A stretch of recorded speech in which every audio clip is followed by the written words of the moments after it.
తిరిగొచ్చాడే శేఖరు. ఆడపిల్లలంటే వాడికి చాలా గౌరవమే. వాళ్లకు విలువనిచ్చి మర్యాదగా చూసే మనిషేవాడు. అలాంటి వాడు అలా చేశాడంటే ఖచ్చితంగా నీ హస్తం ఉందని అర్థం అవుతుంది. మీరు ఏదేదో ఊహించుకొని అనవసరంగా నిందలు వేయకండత్తయ్యా. అలా ఆడపిల్లల మీద పడి ముత్తులు పెట్టమనే బుద్ధి నాది కాదు. నీ బుద్ధి ఎలాంటిదో నువ్వు కాపురానికి వచ్చినప్పటి నుంచి నేను చూస్తూనే ఉన్నానే. కొత్తగా చెప్పాల్సిన అవసరం లేదు. ఖచ్చితంగా నువ్వే వాడికి చెప్పావు. ఏమీ చెప్పలేదని, నీ ప్రమేయమే లేదని ప్రమాణం చేయవే. అత్తయ్య, వాడే నా దగ్గరకొచ్చి నేనా వైష్ణవిని ప్రేమిస్తున్నాను పిన్ని అన్నాడు. అయితే తను ప్రేమిస్తే మీ పెళ్లి నేను చేయిస్తాను అన్నాను. అది కూడా తప్పేనా? వాడెలా అర్థం చేసుకున్నాడో ఏంటో. వాడు కాదే, ఇప్పుడు నేను పూర్తిగా అర్థం చేసుకున్నాను. వాడి వాళ్ళ ఈ పరిస్థితిలో ఉండడానికి నీ ఎత్తుగడే కారణమని స్పష్టంగా అర్థం అవుతుంది. అత్తయ్య, అభండాలు వేయకండి. అన్నీ చూసినట్టు అన్నీ విన్నట్టుగా మాట్లాడకండి. నీ గురించి కొత్తగా వినాల్సిందేమీ లేదే. చూడాల్సిన పని అంతకంటే లేదు. ఎవరేం చేసినా అంతా మన మంచికే అని నేనే వెళ్ళి వైష్ణవితో మాట్లాడి ఖచ్చితంగా పెళ్లికి ఒప్పించి తీసుకొస్తాను.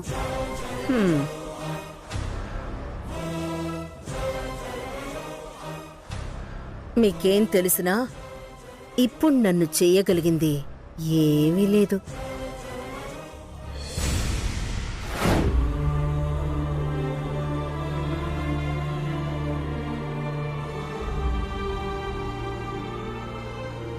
అసలు శేఖర్ గారు అలా ఎందుకు ప్రవర్తించారు? నాకు ఎంతో మర్యాద ఇచ్చేవారు. సడన్గా ఎందుకు అలా మారారు? తన ఇష్టానికి నేను చిరునవ్వు నవ్వానని, నేను ఇష్టపడుతున్నానని ఎలా భావించారు? అలా తలచినా అంతలా తొందరపడే మనిషి కాదే. నేనే తొందరపడ్డానా?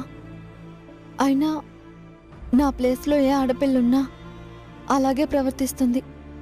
తన ఇష్టం మీద నేను కొట్టిన దెబ్బకి బాగా హర్ట్ అయి ఉంటారు. అసలిప్పుడు ఎలా ఉన్నారో? ఎలా ఉన్నా తను చేసింది తప్పే.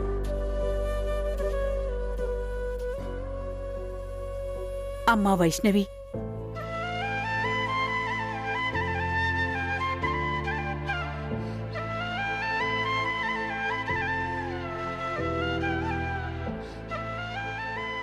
నేను తన్ని మందలించడానికి రాలేదు. వాడి తప్పు ఒప్పుకుంటూ వాడి తరపున మీకు క్షమాపణ చెప్పడానికి వచ్చాను. అమ్మా వైష్ణవి, వాణ్ణి మన్నించి వాడి విషయంలో కాస్త పెద్ద మనసు చేసుకోమని వైష్ణవిని వేడుకోవడానికి వచ్చాను. వేడుకోవడానికి? అతను చేసింది మన్నించే విషయమా? వైష్ణవి మీద ఉన్న ప్రేమ అలా చేయించింది కాని అల్లరిపాలు చెయ్యాలనే ఉద్దేశం కాదు. ఎలా అయితేనే తలంపులైంది దానికేగా. అసలు తప్పు అని వాడనుకునే ఉండడమ్మా. వాడమ్మాయికుడమ్మా.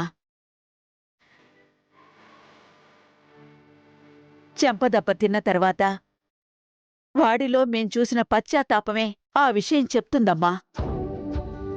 అమ్మా వైష్ణవి, నువ్వు వాడు చేసిన తప్పు మాత్రమే చూడకు, అందులో దాగున్న ప్రేమని చూడమ్మా. ఏం చూసినా పోయిన పరువు రాదు కదండి. అసలది వాడికి పుట్టిన బుద్ధే కాదమ్మా. వాడి ప్రవర్తనకు ఆ రేఖే కారణమమ్మా.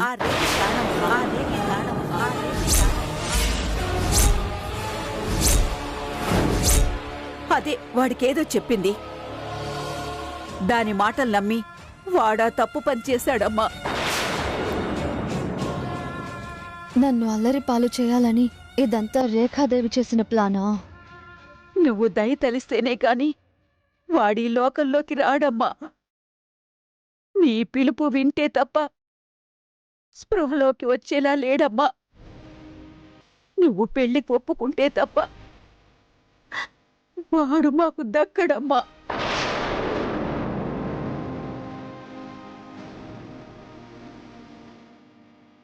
రా తల్లి నువ్వు ఒక్కసారి వచ్చి శేఖర్ గారు మీరంటే నాకిష్టమే అని ఒక్క మాట చెప్పు తల్లి.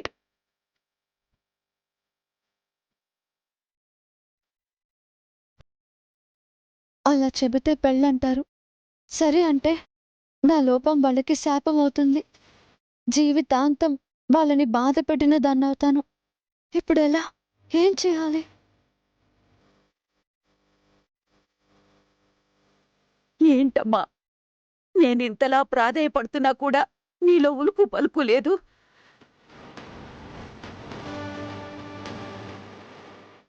ఆ రేఖ చేసిన పని వల్లే వాడిప్పుడు ప్రాణాపాయ స్థితిలో ఉన్నాడు. నువ్వు వాడి మీద ప్రేమ చూపించకపోతే మీ పట్ల కూడా మేము కఠినంగానే ప్రవర్తించాల్సి వస్తుంది. నువ్వీ పెళ్లికి ఒప్పుకోకపోతే తారక్తో జరగాల్సిన నీ చెల్లెలి పెళ్లి జరగనివ్వను.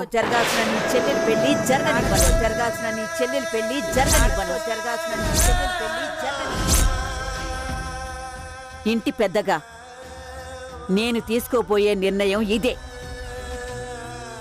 ఒక్కసారి ఆలోచించుకోండి.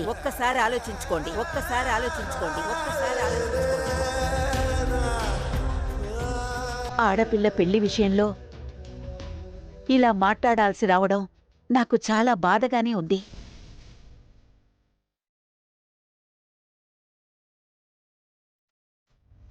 కానీ నా మనవని బ్రతికించుకోవడం కోసం ఇలా మాట్లాడాల్సి వచ్చింది.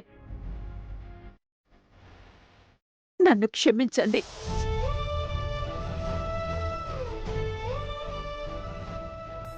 క్షమించండి.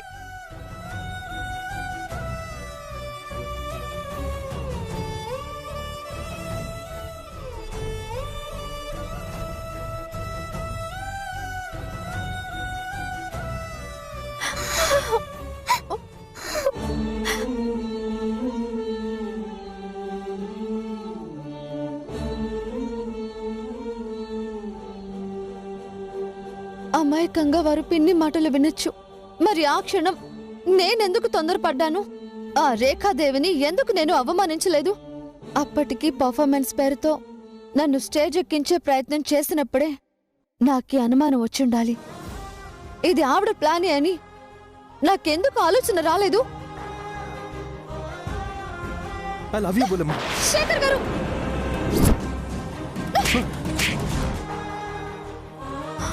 ఛ!